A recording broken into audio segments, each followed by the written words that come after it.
ونتوكل عليه ونعوذ بالله من شرور أنفسنا ومن سيئات أعمالنا من يهده الله فلا مضل له ومن يضلل فلا هادي له وأشهد أن لا إله إلا الله وحده لا شريك له وأشهد أن محمدا عبده ورسوله أرسله بالحق بشيرا ونذيرا وداعيا إلى الله بإذنه وسراجا منيرا أعوذ بالله من الشيطان الرجيم يا أيها الذين آمنوا اتقوا الله حق تقاته ولا تموتن إلا وأنتم مسلمون يا أيها الناس اتقوا ربكم الذي خلقكم من نفس واحدة وخلق منها زوجها وبث منهما رجالا كثيرا ونساء واتقوا الله الذي تساءلون به والأرحام إن الله كان عليكم رقيبا يا أيها الذين آمنوا اتقوا الله وقولوا قولا سديدا يصلح لكم أعمالكم ويغفر لكم ذنوبكم ومن يطع الله ورسوله فقد فاز فوزا عظيما أما بعد فإن أصدق الحديث كتاب الله وخير الهدي هدي محمد صلى الله عليه وسلم وشر الأمور محدثاتها وكل محدثة بدعة وكل بدعة ضلالة وكل ضلالة في النار الحمد لله যাবতীয় প্রশংসা যাবতীয় সিদ্ধ সানা সেই মহান রব্বুল আলামিনের জন্য যে মহান রব্বুল আলামিন আজকে একটি সপ্তাহ পর এই জামে মসজিদে এসে কিছু সংখ্যক অল্প কিছু মানুষকে হাজারো দুনিয়ার বিজি ব্যস্ত কর্মজীবন ব্যস্ততা রেখে এই মসজিদে আযান হওয়ার পূর্বে প্রথম কাতারে দ্বিতীয় কাতারে শামিল করলো সেই মহান রব্বুল আলামিনের প্রতি লাখো কোটি শুকরিয়া সকলে বলি আলহামদুলিল্লাহ। দরুদ ও সালাম বর্ষিত হোক সর্বযুগের সর্বশ্রেষ্ঠ মহামানব সাইয়্যিদুল মুরসালিন খাতামুন নবিয়্যিন রাহমাতুল লিল আলামিন শাফাতুল কান্দারি মা আমানাত দুলাল তাজদার মদিনা মুস্তাফা আহমদ মুহাম্মদ সাল্লাল্লাহু আলাইহি ওয়াসাল্লাম যার অক্লান্ত পরিশ্রমে আমরা ইসলাম উপহার পেয়েছি সেই নবীর প্রতি সংক্ষিপ্ত স্বরে দরুদ পাঠ করি সকলে বলি সাল্লাল্লাহু আলাইহি ওয়াসাল্লাম। সম্মানিত সম্মানিত মুসল্লিবৃন্দ, আমরা আলোচনা শুনতেছি ওযু নিয়ে। গত সপ্তাহে শুনেছি অজুর গুরুত্ব, আজকে আমরা শুনবো অজুর ফজিলত। কাঙ্ক্ষিত বিষয়কে সামনে রেখে দুই চারটা কথা বলেই আমি কি করব। ওমা তাওফীক ইল্লা বিল্লাহ, আলাইহি তাওয়াক্কালতু ওয়া ইলাইহি উনীব। অজু, গত সপ্তাহে আমরা শুনেছি সালাত ফরজ হওয়ার জন্য, কবুল হওয়ার জন্য আবশ্যিক কর্তব্য পূর্ব শর্ত হচ্ছে অজু করা, পবিত্র অর্জন করা। এই পবিত্র দুইভাবে হয় আমরা শুনেছি। অজুর পবিত্র অর্জন করার যত মাধ্যম রয়েছে তার প্রথম মাধ্যম হচ্ছে অজু। অজু যদি করার জন্য পানি না থাকে, যে এলাকায় বসবাস করি ওই এলাকায় যদি কোনো জায়গায় পানি নাই, তাহলে সেক্ষেত্রে তায়াম্মুম করতে হবে, করে নিজেকে পবিত্র হতে হবে। এই অজুর ফজিলত হাদিস থেকে, বিভিন্ন হাদিস নিয়ে পয়েন্ট আকারে কিছু ফজিলত বলবো। অজুর ফজিলতের এক নম্বর হচ্ছে আন্নাহা নিসফুল ঈমান। অজু করার মাধ্যমে আমাদের ঈমানের যে দুর্বলতা রয়েছে, এই দুর্বলতা ঈমান আল্লাহ রাব্বুল আলামিন সেটাকে অর্ধেক করে দেন। যত ঈমান আছে যে কম থাকে, সে কম এই অজুর মাধ্যমে পূর্ণ করে দিবেন। অজু হচ্ছে ঈমানের অর্ধেক। রাসূলুল্লাহ সাল্লাল্লাহু আলাইহি ওয়াসাল্লাম বলেছেন, আত-তুহুরু শাতরুল ঈমান। পবিত্রতা হচ্ছে ঈমানের অর্ধেক, ঈমানের অঙ্গ। তাহলে আহলে সুন্নাহ ওয়াল জামাতের আকীদা যারা, তাদের কাছে আকীদা হচ্ছে ঈমান বাড়ে এবং কমে। আল্লাহর আনুগত্য করার মাধ্যমে ঈমান বাড়ে, আর খারাপ কাজ করার কারণে ঈমান কমে। এই আকীদাই হচ্ছে সঠিক। যারা জাহমিয়া, অন্য আকীদা মতদর্শী যারা, তাদের কাছে ঈমান কমেও না, ঈমান বাড়েও না, ঈমান যা তাই থাকে। এই আকীদা ঠিক না। তাহলে ওযু করার মাধ্যমে আমাদের ঈমান যদি কম হয়, যদি ঘাটতি থাকে, সে কম বা ঘাটতি দুর্বল ওযুর মাধ্যমে আল্লাহ পরিপূর্ণ করে দিচ্ছেন। দুই নম্বর, আন্নাহা সগাইরুজ যুনুব। এই ওযু করার মাধ্যমে আমাদের যাবতীয় যত ছোট ছোট গুনাহ আছে সব গুনাহ তিনি ক্ষমা করে দেন।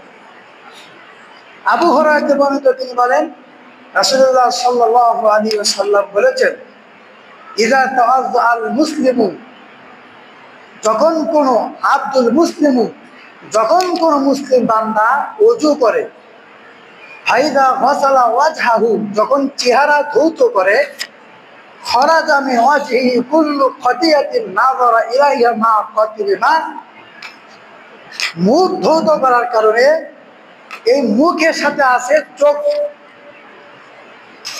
চোখে যত রকমের অন্যায় কাজ দেখেছি, চোখের যত জিনা করেছি, মুখের সাথে জড়িত যত গুনাহ আছে, এ ওযু করার মাধ্যমে মুখ থেকে যে পানি ঝরে পড়ে, সাথে সাথে আমাদের মুখের যত গুনাহ আছে, গুনাহগুলো পানির সাথে ঝরে পড়ে। ফাইদা গাসালা ইয়াদাহু খলাদাত মিন ইয়াদাইহি কুল্লু খাতিয়াতিন কানা মাশাতাহা, যখন আমরা হাত ধৌত করি, হাত ধৌত করার পরে হাত দিয়ে যত ছোট ছোট গুনাহ করেছি, যত অন্যায় কাজ করেছি, যত হাতের যত জিনা করেছি, এই হাতের সাথে ওযু করার কারণে যে হাতের পানিতে ধরে পড়ে, এর সাথে হাতের যে গুনাহ আছে সেই গুনাহগুলো ঝরে। ফাইদা ওয়াসালা রিজলাইহি খরাজা মিন রিজলাহু মা কাতিল মা। আর যখন পা ধৌত করি, পা ধৌত করার কারণে আমাদের যে পায়ের সাথে যত ছোট ছোট গুনাহ আছে, সগীরা গুনাহ আছে, পায়ের যে জিনা গুনাহ আমরা করেছি, পায়ের সাথে ধোয়ার কারণে পায়ের সাথে যে পানিগুলো ঝরে পড়ে, তার সাথে পায়ের যে ছোট ছোট গুনাহ সে গুনাহও ঝরে পড়ে। হাত্তা ইয়াখরুজা নাকিয়্যাম মিনাজ যুনুব, এক পর্যায়ে এইভাবে তার গুণগুলো ঝরে পড়তে পড়তে সে নাকিয়্যাম মিনাজ যুনুব, পাপ থেকে সে পরিষ্কার হয়ে বের হয়। বুখারী মুসলিমের হাদিস। উসমান বিন আফফান থেকে বর্ণিত, তিনি বলেন রাসূলুল্লাহ সাল্লাল্লাহু আলাইহি ওয়াসাল্লাম বলেছেন, মান তাওয়াজ্জা হাকাযা, যে ব্যক্তি আমার ওযুর মতো ওযু করবে, গুফিরা লাহু মা তাকাদ্দামা মিন যামবিহি, তার অতীতে যত গুনাহ করেছে এক ওযু থেকে আরেক ওযু পর্যন্ত যত গুনাহ করেছে সব গুনাহ আল্লাহ ক্ষমা করে দিবেন।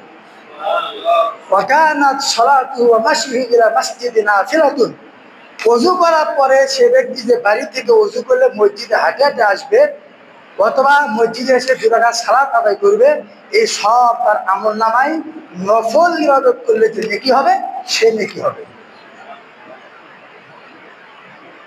রাসূলুল্লাহ সাল্লাল্লাহু আলাইহি ওয়াসাল্লাম একদিন সাহাবীদেরকে ওযু দেখাচ্ছেন। উসমান বিন আফফান রাদিয়াল্লাহু তাআলা আনহুকে বললেন, এক বন্দা বা এক জগ বা এক মগ বা এক মটকি পানি আনতে। পানি আনার পরে রাসূলুল্লাহ সাল্লাল্লাহু আলাইহি ওয়াসাল্লাম ওযু দেখালেন। প্রথম হচ্ছে হাতের কবজি পর্যন্ত 3 বার ধুলেন।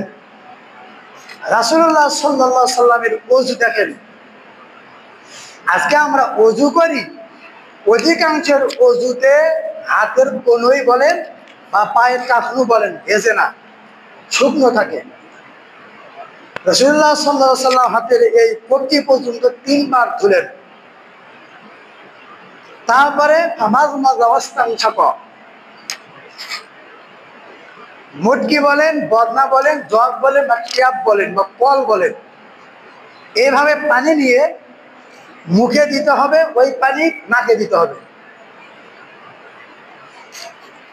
একবার পানি দিবেন, পানি মুখে ভিতরে দিবেন, নাকেও যাবে।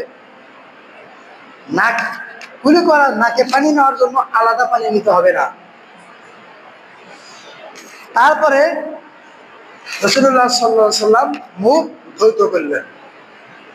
মুখের ভিতরে যাদের দাড়ি আছে, দাড়ি একটু মোটা, দাড়ি একটু ঘন, দাড়িগুলো ওই পানি দিয়ে খিলাল করতে হবে, এভাবে খিলাল করতে হবে যাতে করে দাড়িতে যেন ভিজা না থাকে, সব জায়গায় পানি যেন পৌঁছে। তারপরে 2 হাত কনুই পর্যন্ত ধুলেন। তারপরে মাথা মাসিয়ে করলেন। এখান থেকে নিয়ে এই পর্যন্ত আসতে হবে, আবার এখান থেকে এ পর্যন্ত আসতে হবে।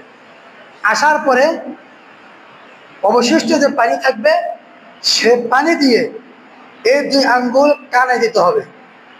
দেওয়ার পরে কানে যে মাঝখানে ফাঁকা আছে এই ফাঁকাগুলো ঘষে এই বৃদ্ধ আঙ্গুল কানের লতিও মধ্যে ঘষতে হবে। তারপরে পায়ের টাকনু পর্যন্ত ধৌত করতে হবে যাতে করে কোনো অংশ ভিজতে বাকি না থাকে। আল্লাহ রাসূল সাল্লাল্লাহু আলাইহি ওয়াসাল্লাম একদিন গেলেন সফরে।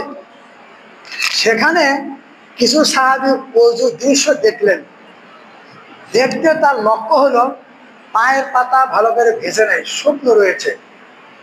আল্লাহ নবী সাল্লাল্লাহু আলাইহি ওয়াসাল্লাম বললেন, ওয়াইলুল লিল আকাবি মিনান নার, ওযু করতে গিয়ে যার টাকনু ভেজে নাই, যতটুকু অংশ ভেজে নাই ততটুকু অংশ জাহান্নামে যাবে।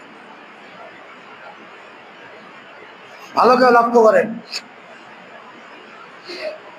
ওযু করার সময় যার পায়ের টাকনু পর্যন্ত ধুতে গিয়ে পা শুকনো থাকে, ভেজা হয় নাই, পানি পৌঁছে নাই, যতটুকু অংশে পানি পৌঁছেনি ততটুকু অংশ জাহান্নামে যাবে। ওযু তাহলে করতে হবে রাসূলুল্লাহ সাল্লাল্লাহু আলাইহি ওয়াসাল্লাম যে ওযু দেখালেন এই সিস্টেম ওযু করতে হবে।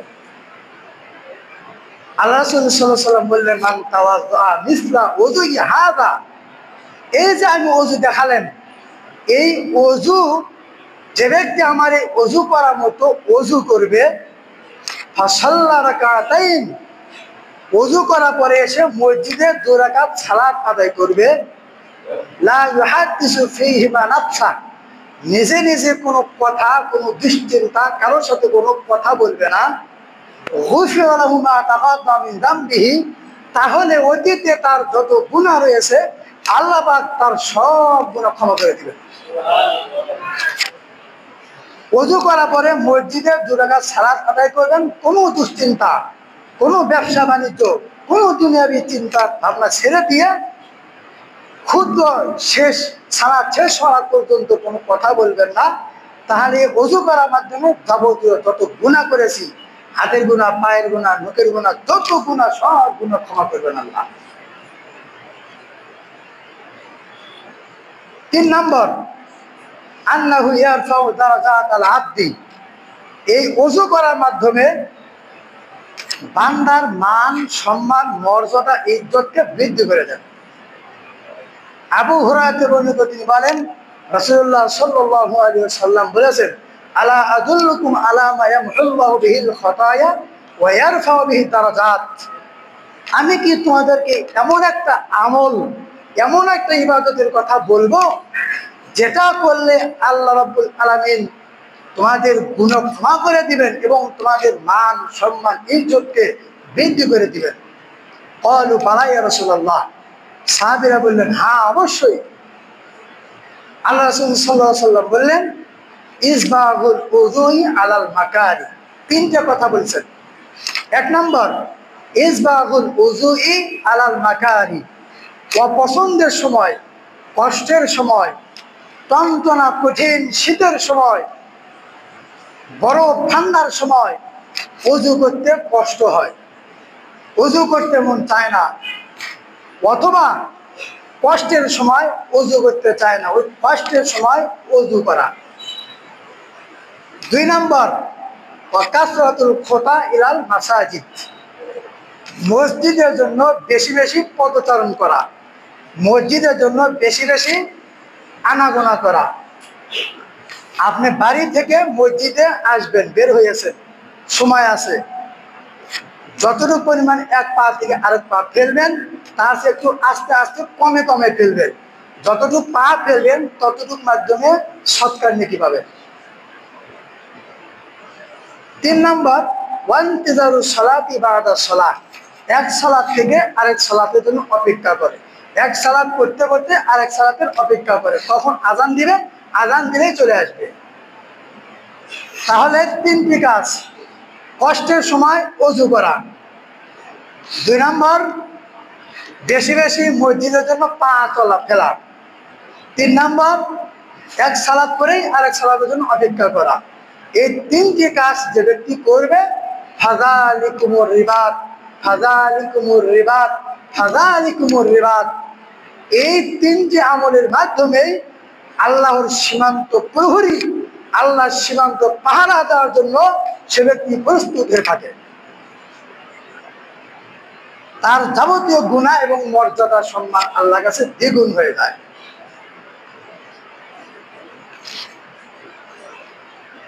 4 নম্বর, আন্নাহু সাবিলুন ইলা জান্নাহ, এই ওযুর মাধ্যমে জান্নাতে যাওয়া যায়। আবু হুরায়রা বর্ণিত, তিনি বলেন রাসূলুল্লাহ সাল্লাল্লাহু আলাইহি ওয়াসাল্লাম ওই যে মেরাজে গেছিলেন, মেরাজে গিয়ে জান্নাতের দৃশ্য দেখেছেন। জান্নাতের দৃশ্য দেখে আসার পরে ফজরের সালাতে পরে বিলাল রাদিয়াল্লাহু তাআলা আনহুকে বলতেছেন, হাদিসনি বিআরজা আমালিন আমিলতাহু ফিল ইসলাম, হে বিলাল, ইসলাম গ্রহণ করার পরে তুমি এমন কোন আমল করেছো, ইন্নী সামিতু দাফানা আলাইকা বাইনা ফিল জান্নাহ, আমি যে মেরাজের রাত্রিতে জান্নাত দেখলাম, ওই জান্নাতে দেখার আগে আমি তোমার পায়ের শব্দ শুনেছি। বিলাল রাদিয়াল্লাহু তাআলা আনহু বললেন, আমি তো ইসলাম গ্রহণ করার পরে এমন কোন আমল করি নাই, তবে আমি যখনই ওযু করেছি দিন রাত 24 ঘন্টার ভিতরে, যখনই কোনো কিছুর জন্য ওযু করেছি, এই ওযুর জন্য 2 রাকাত সালাত আদায় করেছি। এই সালাত আদায় করার জন্য হয়তোবা আল্লাহ রাব্বুল আলামিন আপনার আগে আগে আমাকে জান্নাতে যাওয়ার তৌফিক দিয়েছেন। তাহলে ওযু করার মাধ্যমে তিনি 2 রাকাত সালাত আদায় করেছেন। দুনিয়াতে আজকে থেকে 15, 20, 25, 30 বছর, 40 বছর আগে একটাই কাঠের জুতা ছিল, যে কাঠের জুতা পরলে খট খট করে শব্দ হয়েছে। এখনো আমরা কেউ যদি খেলা হাসি দেয়, বুঝতে পারি উমুকে আসতেছে। কারো পায়ের হাঁটা দেখে শব্দ শুনে বুঝতে পারি উমুকে আসতেছে। তো এই বিলালের হাঁটার শব্দ, পায়ের জুতার শব্দ জান্নাতে দেখার আগেই বিলালের শব্দ শুনেছে। রাসূলের আগে আগে জান্নাত, বিলালের জান্নাতে আগে হাঁটতেছে। উকবা ইবনে বিন আমির থেকে বর্ণিত, তিনি বলেন, আমি রাসূলুল্লাহ সাল্লাল্লাহু আলাইহি সাল্লামের কাছ থেকে শুনেছি, তিনি বলেন, মান তাওয়াদ্দা, যে ব্যক্তি ওযু করবে, ফাহসানাল ওযুআ, সুন্দর করে ওযু করবে। নবী সাল্লাল্লাহু আলাইহি সাল্লাম যে ওযু দেখলেন, এইভাবে সুন্দর করে ওযু করবে। সুম্মা সাল্লা রাকাতাইন, তারপরে 2 রাকাত সালাত আদায় করবে। ইকবিলু আলাইহিমা বিকলবিহি ওয়া ওয়াজহিহি, মন থেকে, অন্তর থেকে নেকির উদ্দেশ্যে আল্লাহকে খুশি করার জন্য 2 রাকাত সালাত আদায় করবে। ওয়াজাবাত লাহুল জান্নাহ, তার জন্য জান্নাত ওয়াজিব। সে ব্যক্তি জান্নাতে যাবেই। তাহলে ওযু করার পরে 2 রাকাত যদি সালাত আদায় করি, জান্নাত ওয়াজিব হয়ে যাবে। 6 নম্বর, আন্নাহু নূরুল লিল আবদি ইয়াউমাল কিয়ামাহ, কিয়ামতের দিন এই ওযু করার মাধ্যমে আমাদের চেহারায় আলো জ্বলবে।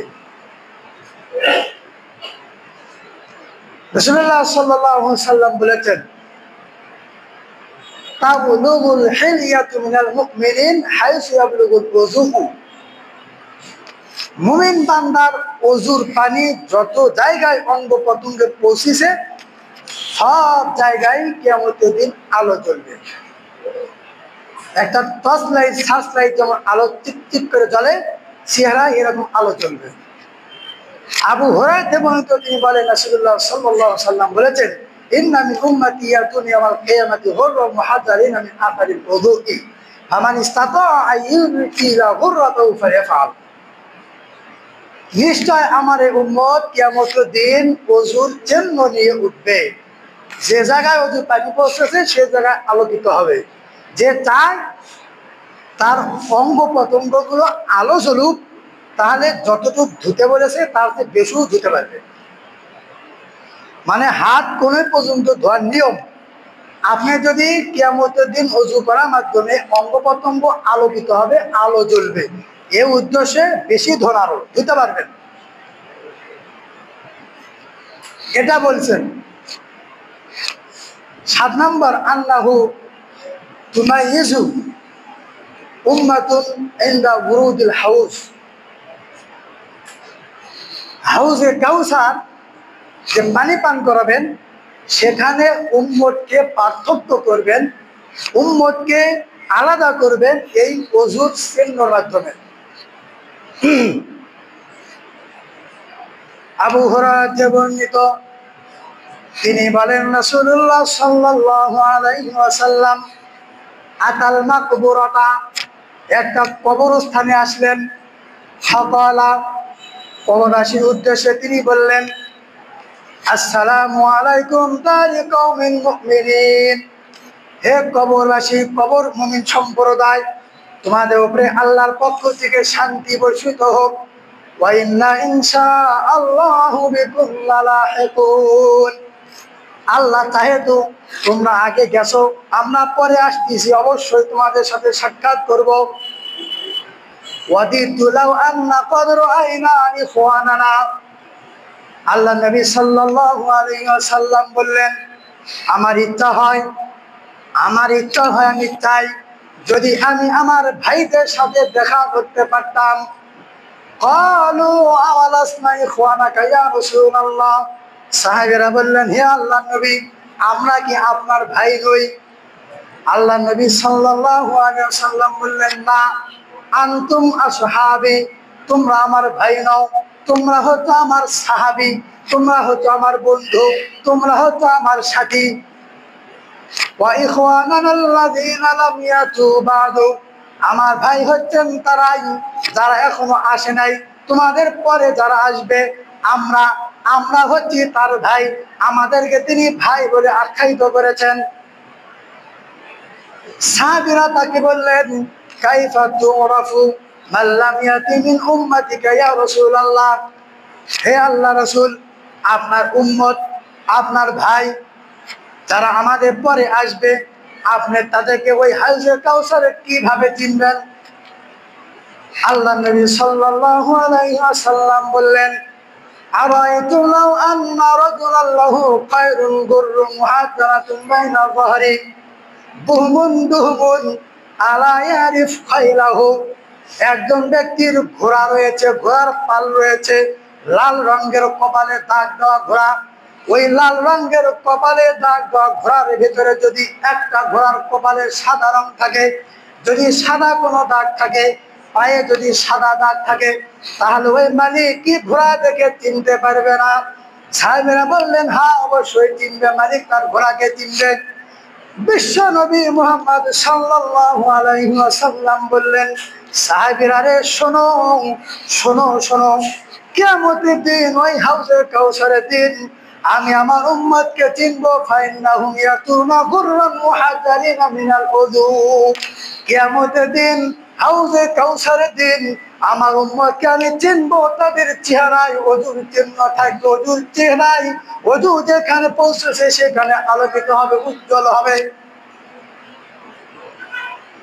ওয়ানা ফারাতুহুম আলাল হাউজ, আমি হাউজের সবার আগে গিয়ে অপেক্ষা করবো, বসে থাকবো। আলা লা ইযাদান্না রিজালুন আন হাউজি, আমি বিশ্ব নবী মুহাম্মদ সাল্লাল্লাহু আলাইহি ওয়াসাল্লাম হাউজে কাউসারের পানি পান করার জন্য হাউজের সামনে আমি আগে গিয়ে বসে থাকবো। সাবধান সাবধান, যে রাখো কিছু মানুষকে, কিছু উম্মতকে ফেরেশতারা তাড়িয়ে দিচ্ছে। আনা উনাদিহিম, আর আমি তাদেরকে ডাকতেছি, শোনো শোনো, আলা হালুম্মা, এদিকে আসো, কোথায় তোমরা যাচ্ছ, আসো আসো, তোমাদের চেহারায় তো ওযুর চিহ্ন দেখা যাচ্ছে, তোমাদের চেহারায় তো ওযুর আলো টকটক করতেছে, তোমরা আমাদের উম্মত, তোমরা কেন যাচ্ছ, তোমাদেরকে কেন তাড়িয়ে দিচ্ছে, শোনো। ফাইকালু ক্বাদ বাদদালু দীনাকা, ফেরেশতারা মুহাম্মদ সাল্লাল্লাহু আলাইহি ওয়াসাল্লামকে বলবেন, শুনেন, আপনার উম্মত বলে তাদেরকে ডাক দিচ্ছেন, ক্বাদ বাদদালু বাদাকা, আপনার তিরোধানের পরে তারা আপনার দিনের ভেতরে নতুন আবিষ্কার করেছে, বিদআত করেছে, তারা নিজে মন করা মতো আমল করেছে, তোমার দিনকে উল্টো পাল্টা বুঝিয়ে উল্টো পাল্টা আমল করেছে। ফাকুলু সুহকান সুহকান লিমান গায়্যারা বাদি, আমি জনাবে মুহাম্মদ সাল্লাল্লাহু আলাইহি ওয়াসাল্লাম, দয়ালু মানুষ, রাহমাতুল লিল আলামিন, বিশ্ববাসীর জন্য রহমত স্বরূপ হওয়ার পরেও আমি তোমাদের জন্য সুপারিশ করতে পারলাম না, তোমাদেরকে হাউজে কাউসারে পানি পান করাতে পারলাম না। দূর হও, দূর হও, আমার কাছ থেকে চলে দাও, আমার কাছ থেকে চলে দাও, তোমরা আমার পরে তোমরা বিদআত সৃষ্টি করেছো, নতুন কিছু আবিষ্কার করেছো, এই জন্য তোমরা চলে যাও। এই বিদআত করার কারণে কিছু উম্মত ওযু করবে, তাদের চেহারায় টকটক করবে, সাদা উজ্জ্বল নূর ভাসবে, কিন্তু এই বিদআতের কারণে তারা জান্নাতে যেতে পারবে না, আল্লাহ রাসূল সাল্লাল্লাহু আলাইহি ওয়াসাল্লামের সুপারিশের আওতায় আসবে না, হাউজে কাউসারের পানি তাদের কপালে জুটবে না, যে হাউজে কাউসারের পানি পান করলে জীবনে আর কোনোদিন তৃষ্ণার্ত হবে না, পিপাসিত হবে না। নবী সাল্লাল্লাহু আলাইহি সাল্লাম যেটা করে নাই, অনুমোদন দেয় নাই, সাপোর্ট করে নাই, সমর্থন করে নাই, সেটা হচ্ছে পরবর্তীতে করেছে, এ উম্মত অ্যাড করেছে, যুক্ত করেছে, এটা হচ্ছে বিদআত। সালাতে পরে সম্মানিত মুআরাত করা বিদআত, বিভিন্ন ঘর, বিভিন্ন ব্যবসা বাণিজ্য, দোকান উদ্বোধন, মোনাজাত হাত তুলে করা বিদআত, মিলাদ মাহফিলে দোয়া করা বিদআত, বিভিন্ন ওয়াজ মাহফিলে হাত তুলে দোয়া করা বিদআত। আমাদের সমাজে একটা প্রচলন আছে যে 2 আযান দেওয়া বিদআত। 2 আযান দেওয়া বিদআত না, কারণ রাসূলুল্লাহ সাল্লাল্লাহু আলাইহি ওয়াসাল্লাম যখন এসেছেন তিনি মাত্র একাই ছিলেন। সামনে জায়গা আছে, পিছন থেকে সামনে আসেন, চাপে চাপে বসেন, ওয়ালের সাথে দরজার সাথে হেলান দিয়ে ঘুমায়েন না। তিনি যখন এসেছেন তখন তিনি একাই ছিলেন। মক্কাতে দাওয়াতি কাজ করলেন 10 বছর, মদিনায় হিজরত করার পরে করলেন 13 বছর। তিনি যে মক্কাতে দাওয়াতি কাজ করেছেন স্বল্প লোক ছিল, খুব সংখ্যা কম ছিল। মদিনায় আসার পরে আস্তে আস্তে বাড়ল। মদিনায় আসার পরে দ্বিতীয় হিজরিতে সালাত ফরজ হলো। তার আগে সালাত ছিল, এভাবে ছিল না। এইভাবে আস্তে আস্তে ইসলাম প্রচার করতে করতে ওমর রাদিয়াল্লাহু তাআলা ইসলাম গ্রহণ করলেন, আবু বকর করলেন, খাদিজা করলেন, বিলাল রাদিয়াল্লাহু আনহু করলেন। এভাবে আস্তে আস্তে করতে করতে সংখ্যা একটু বাড়লো। আবু বকর রাদিয়াল্লাহু তাআলা আনহুর যুগ গেল, ওমরের যুগ গেল, ওসমান রাদিয়াল্লাহু তাআলা আনহুর এর শাসন আমলে মানুষ বৃদ্ধি হয়ে গেল। এত মানুষ ইসলামের দিকে ধাবিত হয়েছে, খুব বেশি হয়েছে। বেশি হওয়ার কারণে মদিনা থেকে প্রায় যারা হাজী সাহেব হজ করেছেন তারা হয়তো জানবেন, দেখেছেন, আমি তো কোনদিন দেখি নাই, কিতাবে পড়ে আমার দেখা। মদিনা থেকে প্রায় 1 থেকে 1.5 কিলোমিটার দূরে জাওরা নামক একটা বাজার রয়েছে, বড় একটা বাজার। তখন এই বাজারে মানুষের সমাগম হতো, আনাগোনা বেশি হতো। এজন্য উসমান রাদিয়াল্লাহু তাআলা আনহু পরবর্তীতে ওই বাজারে একটা আযান চালু করেন, যাতে করে ওই আযান শুনে বাজারে মানুষ বুঝতে পারে আজকে জুমার দিন, জুমার টাইম হয়েছে, খুতবা দিতে হবে। আর যারা আছে তাদেরকে বলবে আযান হয়েছে। পরে খুতবাতে ইমাম সাহেব উঠেছেন, পরে আযান আরেকটা মসজিদে দিয়েছেন। এখন এরই ভিত্তিতে আমরা বলছি যে ওসমান বিদআত করেছে। ওসমান বিদআত করে নাই, তখন প্রয়োজন হয়েছিল, এই জন্য তিনি করেছিলেন। কোন সাহাবী বিদআত করে না। কোন সাহাবী হচ্ছে নিষ্পাপ, দুনিয়াতে জান্নাতের সার্টিফিকেট পেয়েছে। আল্লাহ রাসূল সাল্লাল্লাহু আলাইহি সাল্লাম বলেছেন, লা তাসুব্বু আসহাবি, তোমরা আমার কোন সাহাবীকেই গালি দিও না। তোমরা যদি উহুদ পাহাড় সমপরিমাণ স্বর্ণ দান করো, তারপরও তাদের একটা নেকি সমপরিমাণ পাবে না। ওসমান রাদিয়াল্লাহু তাআলা আনহুর যুগে মানুষ বেশি হয়েছিল, এজন্য তিনি সেখানে বাজারে আযান চালু করেছেন, মসজিদে না। আমরা তো মসজিদে দেই, এই আযান যদি দিতে চাই বাজারে দিতে হবে। আর খুতবার সময় আযান, এটা হচ্ছে আসল আযান। এখন হচ্ছে আধুনিক যুগে আমাদের মোবাইল আছে, ঘড়ি আছে, প্রত্যেকটা সমাজে মসজিদ আছে, মসজিদের 3টা 4টে 5টা করে হরেন আছে, মাইকের ব্যবস্থা আছে। এই জন্য এই আযানের প্রয়োজন নাই। এটা আলোচনার প্রেক্ষিতে বললাম, বিদআত বিদআত না, প্রয়োজন ছিল, এখন প্রয়োজন নাই, আমরা না দিলেও চলে। প্রয়োজন নাই, আমাদের দেওয়া প্রয়োজন নাই, মাইক আছে, মাইকে দিলেই চলবে।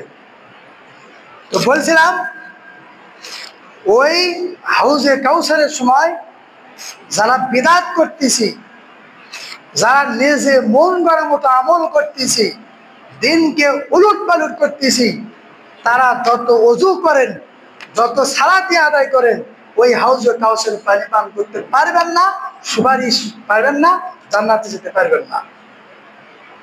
আজকে আমরা একটা মানুষ দুনিয়া থেকে মারা গেলে তার আমলের দরজাই বন্ধ। একটাই কাজ থাকে, সন্তান যদি থাকে তার জন্য দোয়া করবে, বাপ মার জন্য দান সৎকার করতে পারবে। এই ওই মরা মানুষের জন্য 40 4 দিন পরে খাওয়ান, 40 দিন পর খাওয়ান, এটা হচ্ছে বিদআত। আল্লাহ নবী সাল্লাল্লাহু আলাইহি ওয়াসাল্লাম কোনদিন করে নাই, কোন সাহাবী করে নাই, কোন তাবেঈ করে নাই, তিনি করতে বলেনও নাই। তিনি বলেছেন মানুষ মারা গেলে আমলের দরজা বন্ধ।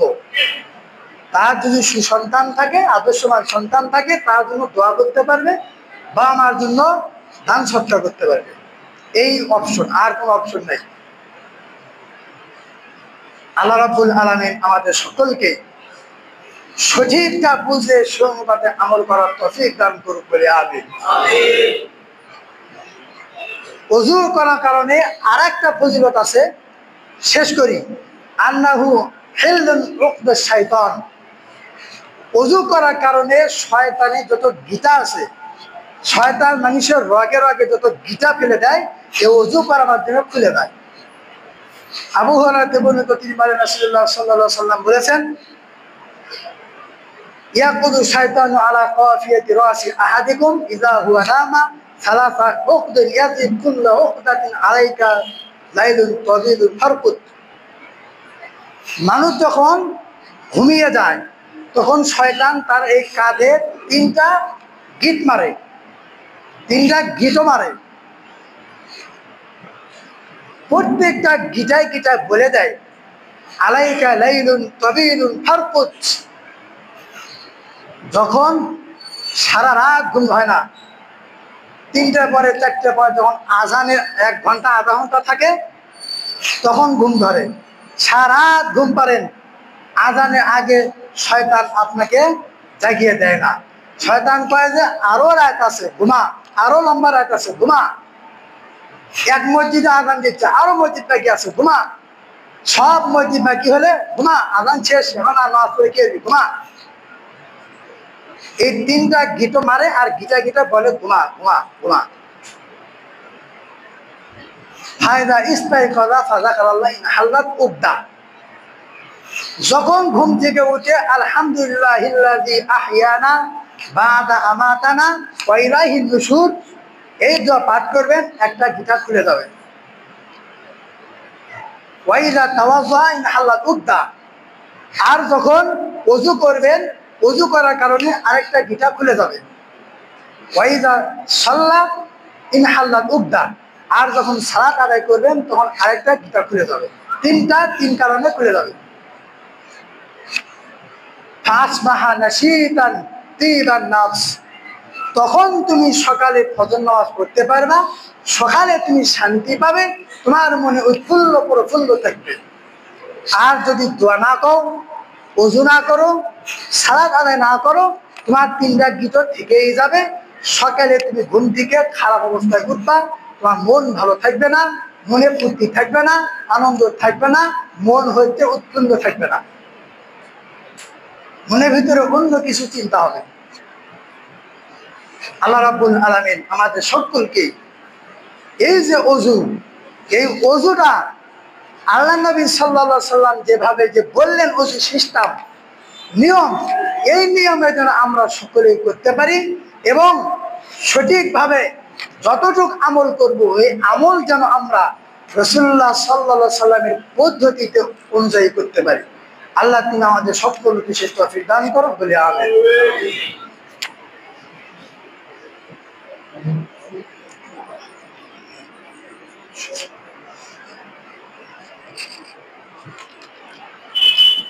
نحمده ونصلي على رسوله الكريم أما بعد أعوذ بالله من الشيطان الرجيم يا أيها الذين آمنوا صلوا عليه وسلموا تسليما সবাই একটু মহব্বতের সাথে দরুদ ইব্রাহিম পাঠ করি।